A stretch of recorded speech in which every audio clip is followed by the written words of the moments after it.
69,000 शिक्षक भर्ती के अभ्यर्थी प्रदेश में लगातार धरना प्रदर्शन कर अपना पक्ष रख रहे हैं। ऐसे में आज अभ्यर्थियों ने यूपी सरकार के मंत्री डॉक्टर संजय निषाद के आवास के सामने प्रदर्शन किया और नारेबाजी की।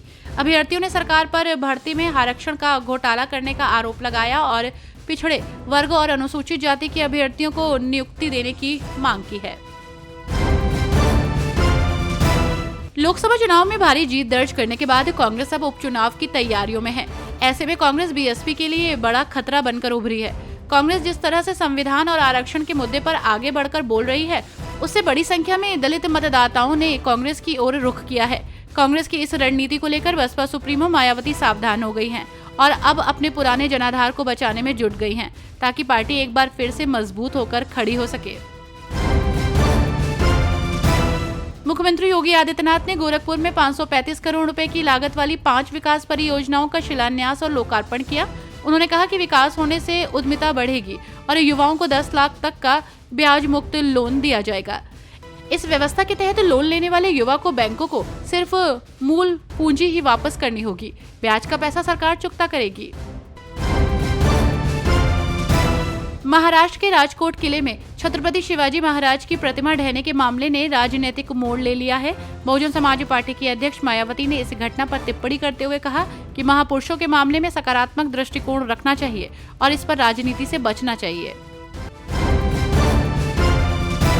भारतीय जनता पार्टी की नेता अपर्णा यादव के संदर्भ में दावा किया जा रहा है कि वो खुद को महिला आयोग की उपाध्यक्ष बनाए जाने के फैसले से नाराज हैं।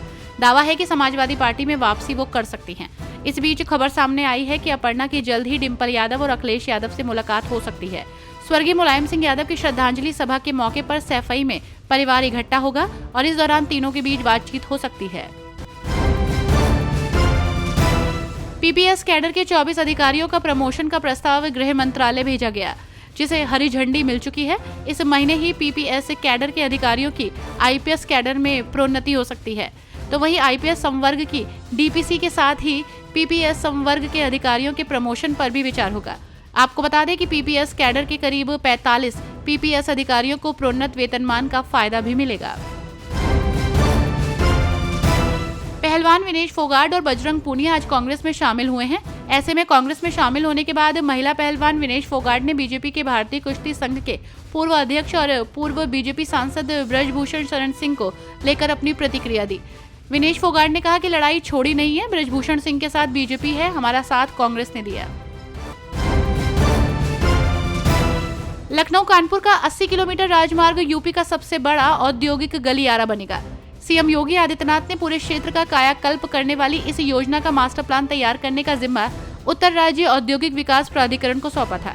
इस पर यूपीसीडा ने एक्स-लीडा मास्टर प्लान 2041 से तैयार किया है। इसे बृहस्पतिवार को जारी कर दिया गया।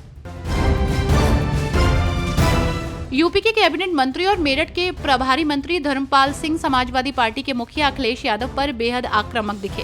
उन्होंने कहा कि अखिलेश यादव की डुगडुगी बज गई है। उन्होंने सपा के साथ ही बसपा और कांग्रेस को भी निशाने पर लिया और तीनों ही पार्टियों पर बेहद हमलावर नजर आए। यूपी में 10 सीटों पर होने वाले उपचुनाव के सभी सीट पर उन्होंने जीत का दावा किया।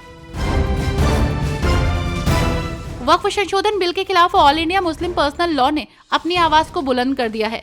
ऐसे में आज देश की सभी मस्जिदों में जुम्मे की नमाज के बाद एक AIMPLB की तरफ से QR कोड जारी किया गया।